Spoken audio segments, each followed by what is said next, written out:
Good afternoon. I know it's very difficult when you have a job to do a presentation in the afternoon after people have come from lunch.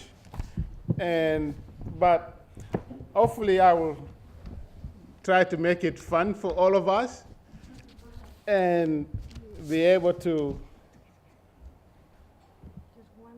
share some of the work that we are doing in Pakistan. Much of this is going to almost trying to operationalize some of the thoughts that we started hearing from yesterday and that we have been hearing today.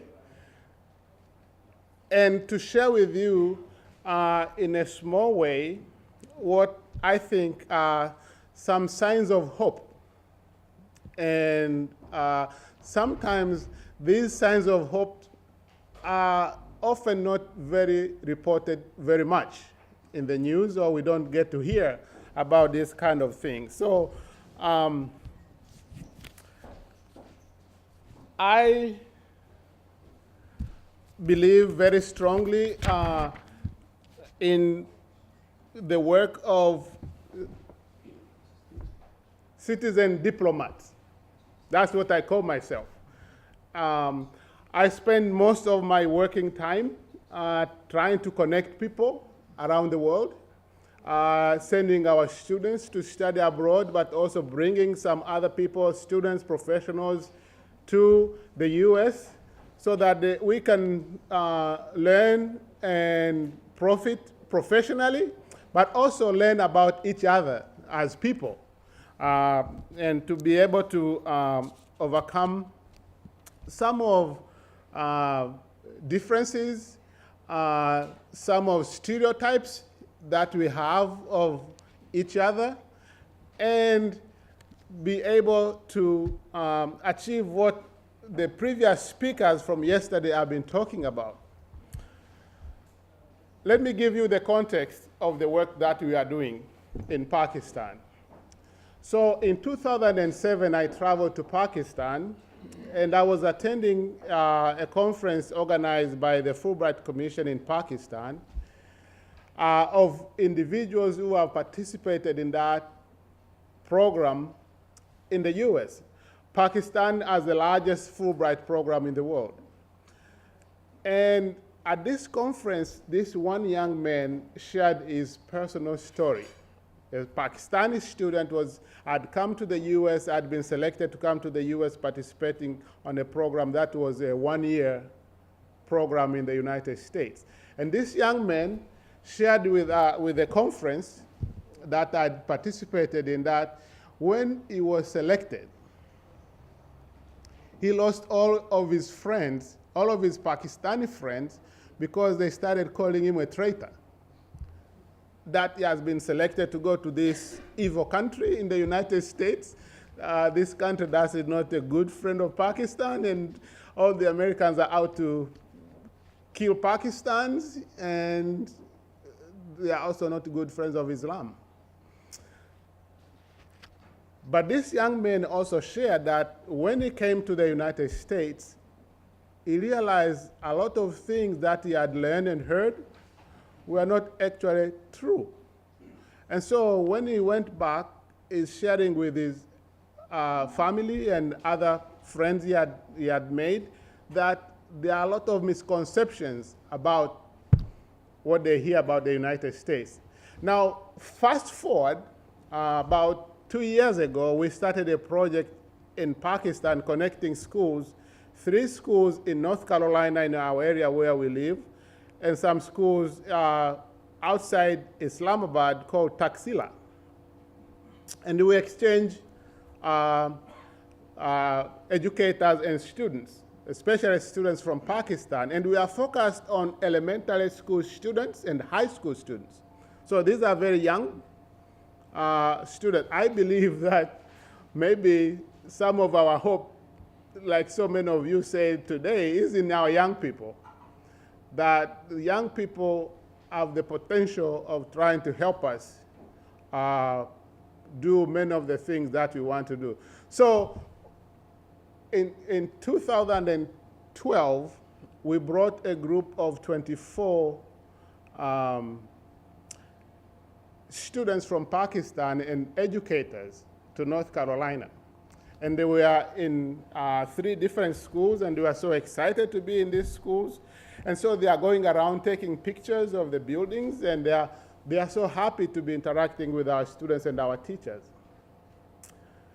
One of the students at one of the schools went back home so excited to tell his parents about these people from Pakistan who have come and they are visiting school, and how wonderful an experience this young man was having at school, having met these people from Pakistan.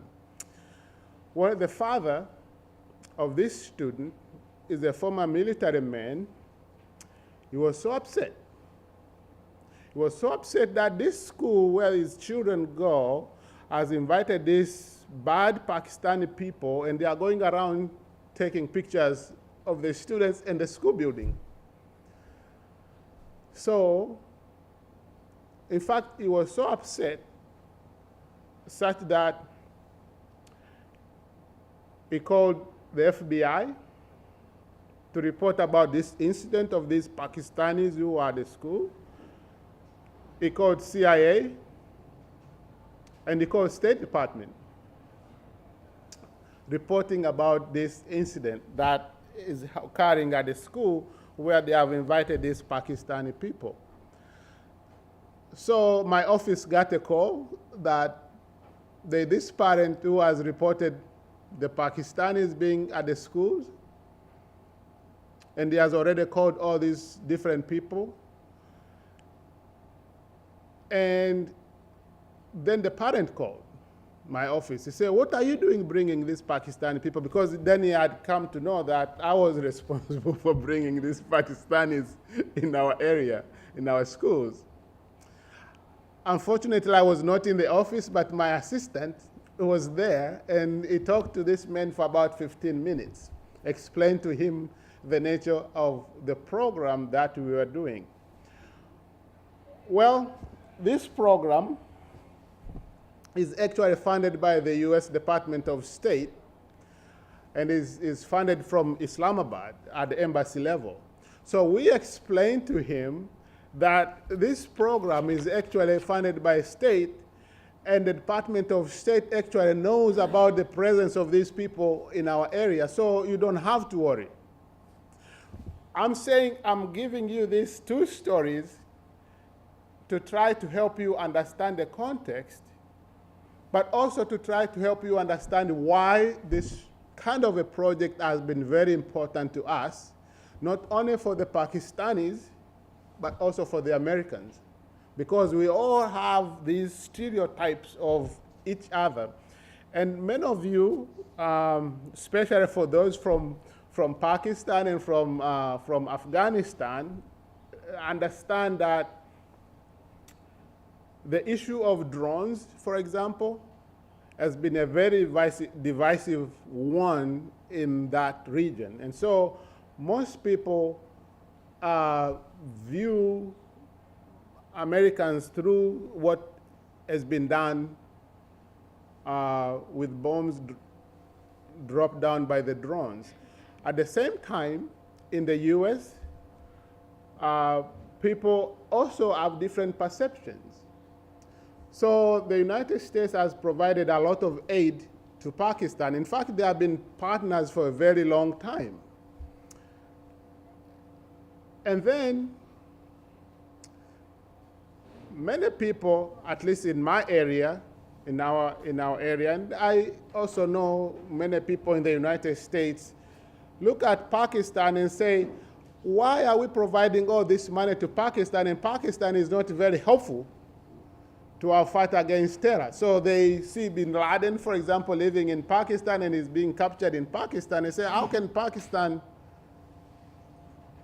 be so accommodating to this person that we have been looking for a long time? So there are all these different hard feelings on both sides. My job has been to try to use education and cultural exchange to try to bridge the gap. This wide gap that exists between us in the United States and people in Pakistan.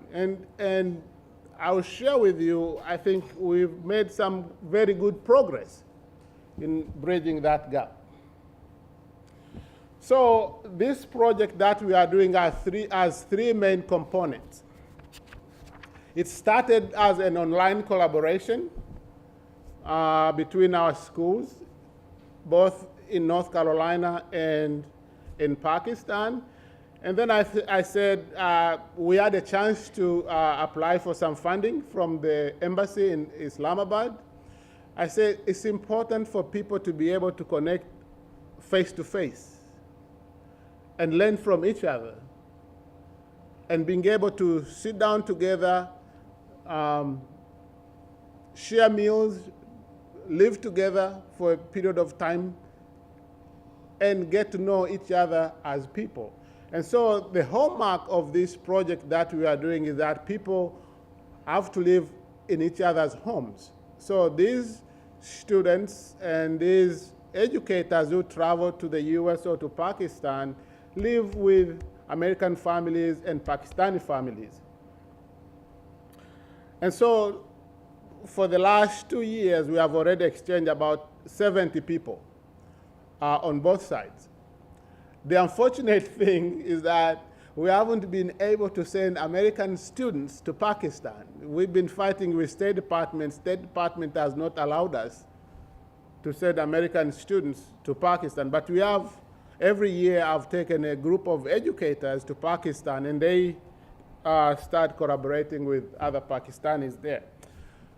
And then at the end of the visit, actual visit, educators and students continue collaborating. In this case, Facebook has been a big, big connector of people. In Pakistan, people use Facebook like crazy. Almost everyone has a Facebook account in Pakistan. Maybe I'm generalizing too much, but everyone seems to be on Facebook.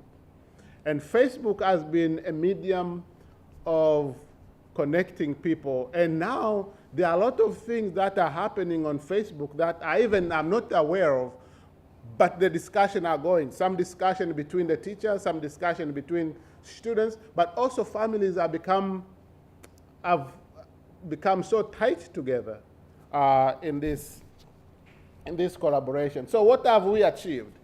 There are maybe 7 outcomes that I want to share with you of what we have seen as part of what has resulted out of these exchanges between the US and Pakistan.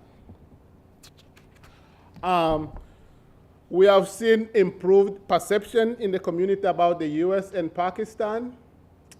This has been very, very interesting. And I want to, as I go through these 7 outcomes, I want to bring the voices of people who have participated in this project by sharing with you what they have shared and reflected upon after participating in this program.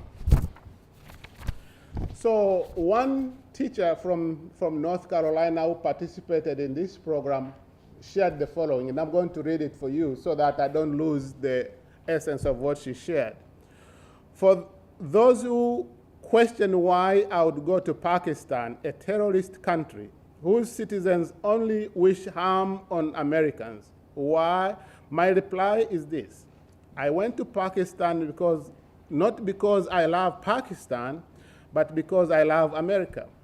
And because I deeply love my country, I'm willing to do my part to improve our relationship with other countries. How many citizens have the opportunity to make a long-lasting impact like this between 2 countries? This was my honor to represent America to a people who have misconceptions and stereotypes about us. And in my effort to be a blessing to strangers, I was blessed tenfold. A lady said to me just last weekend, I am glad you are back safely from Pakistan. I didn't think it was a good idea for you to go in the first place. I replied about what a wonderful trip it was and how kind the people were and how we were never in danger or fear of fear for our safety, she replied. And then this lady replied, you know what they want? You know they want to kill all Americans, right?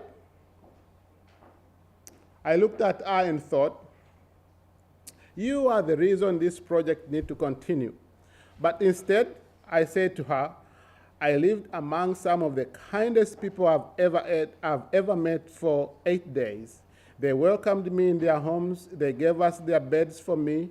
They fed me. I read bedtime stories to their children. And the entire time I was there, I never met a person who wanted to kill me. People cannot argue with what someone has actually experienced. This is a testimony from one of the teachers. We've also been able to overcome some of the stereotypes. There are many stereotypes that on both sides in Pakistan and the US people have of each other. And here's one voice from a Pakistani student who had participated in the program. My visit to America was an awesome experience in my life. Before going there, I used to think that Americans are very rude people.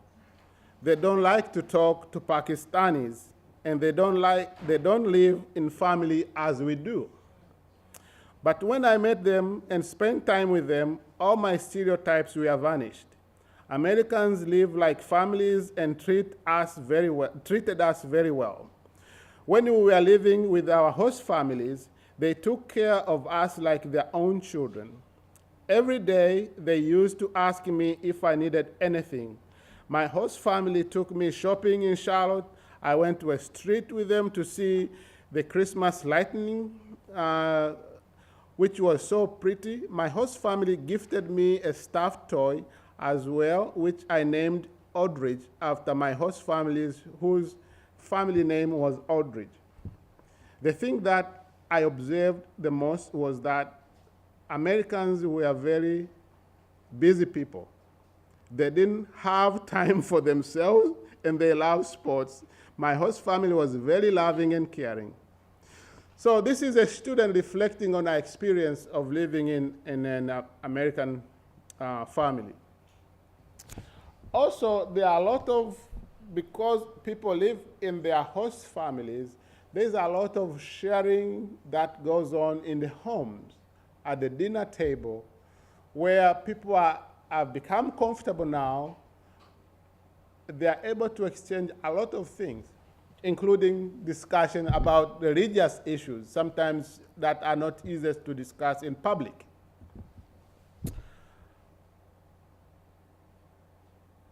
One time I was traveling in Pakistan, and a parent of a student had come to the US the year before, looked at me in my face and said the following.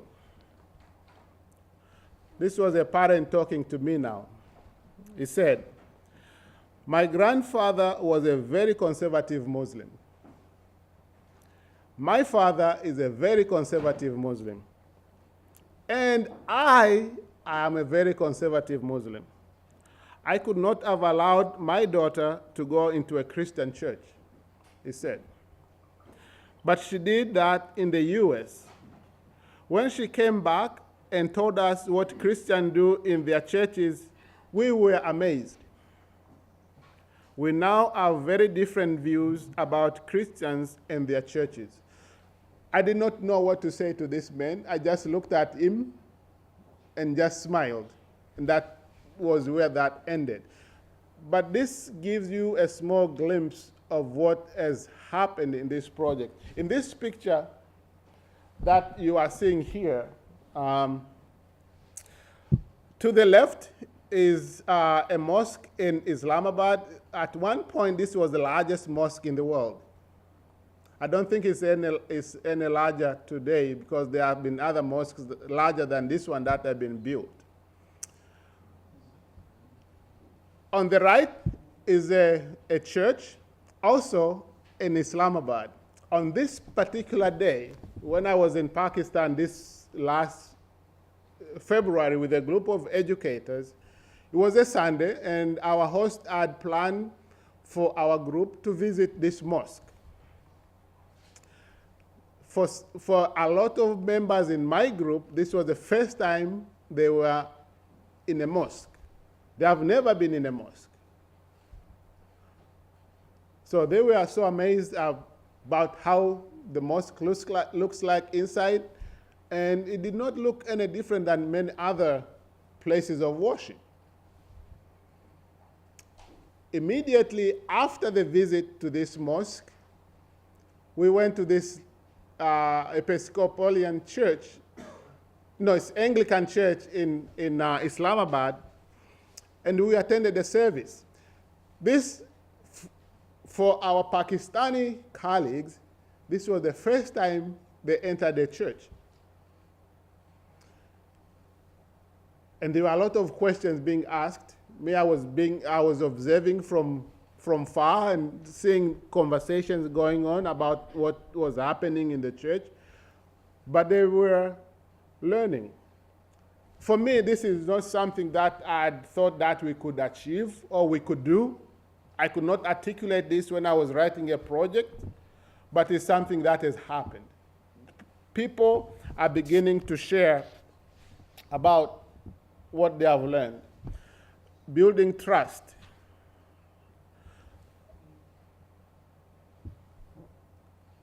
Building trust takes a while. It's not something that you can do overnight. But over a period of time, I've seen how people have become trustful of each other and started to share more of what they are discovering. I want to share with you one story. So, and there are many things you can do to build trust. Sharing a meal is one of those. Sports activity is one of those. But there's not one thing that you can say this one thing helps us to build trust. What has happened, this one teacher, a Muslim teacher, a very conservative Muslim teacher who had come to North Carolina, he lived with one of the teachers in North Carolina in his family.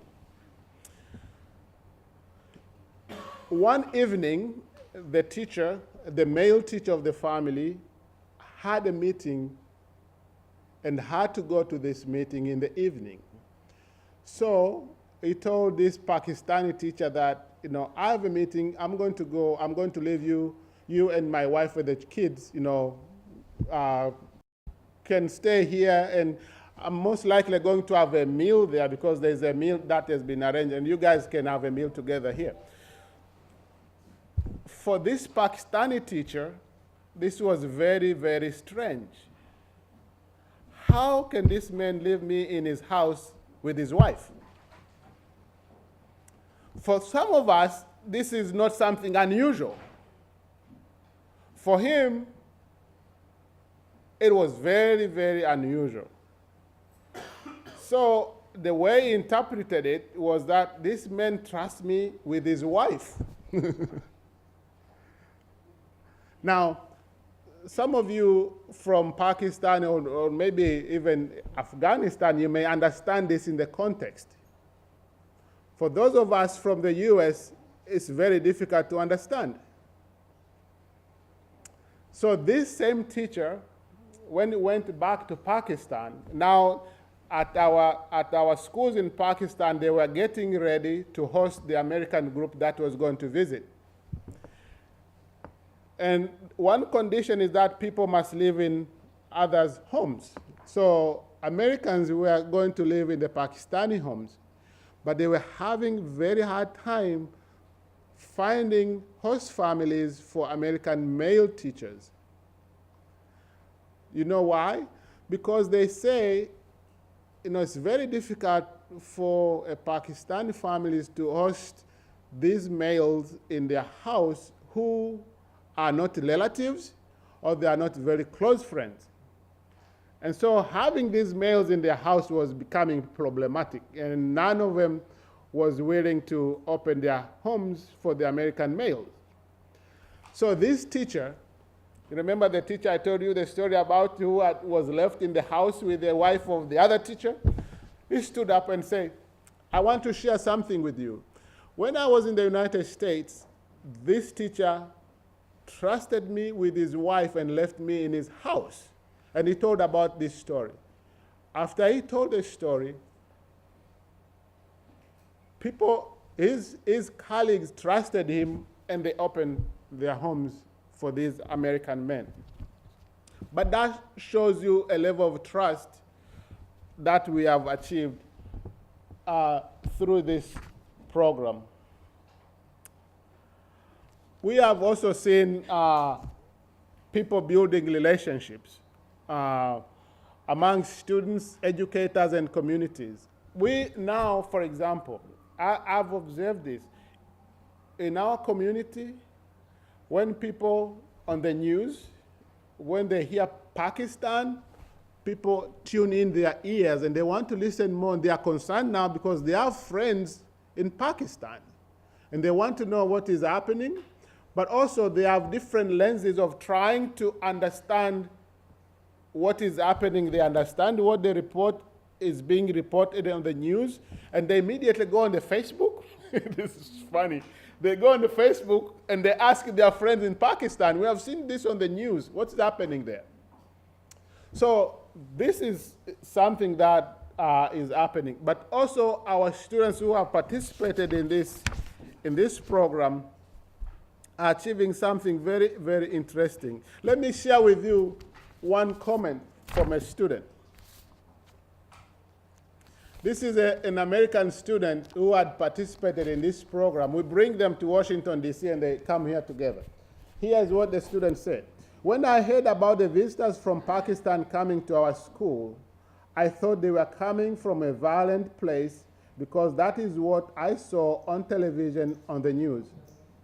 I did not think their country would be very beautiful like ours, and at every Pakistani is very poor.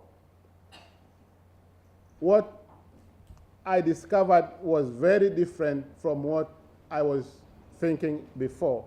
I'm now not afraid to go to new places and to meet new people. So these are some of the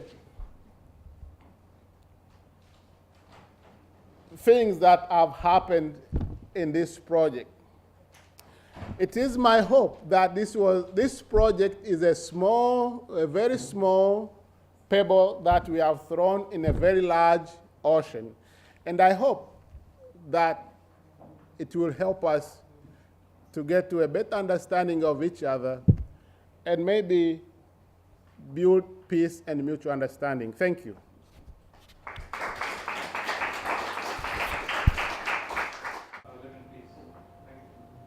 I don't think I'm qualified to make any comment on what you've said. I think what you are experiencing in Afghanistan is also being experienced in Pakistan, that I know for sure,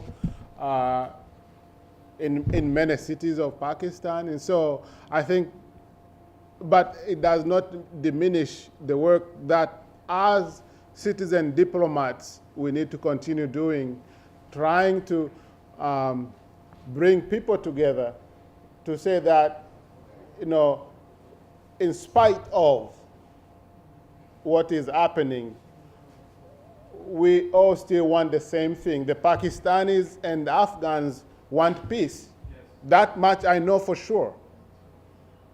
So, and I think the work of us as citizen diplomats is important in that sense.